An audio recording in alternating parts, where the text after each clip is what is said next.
உங்களுக்கான இன்றைய பிரபஞ்ச வார்த்தை. நம் மனதில் தோன்றும் எண்ணங்களின் வலிமையை பொறுத்தே நமது வாழ்வின் ஏற்றமும் தாழ்வும் அமைகின்றது.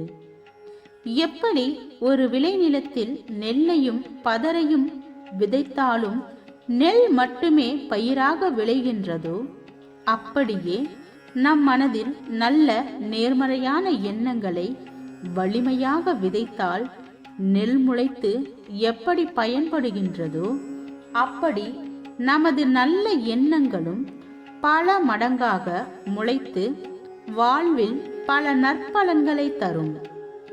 தீய எண்ணங்களை விதைத்தால் அதுவும் பல மடங்காக நம்மை நோக்கி வரும். எனவே நல்ல எண்ணங்களை விதைப்போம், நல்ல எண்ணங்களையே அறுவடை செய்வோம். வாழ்க வளமுடன்.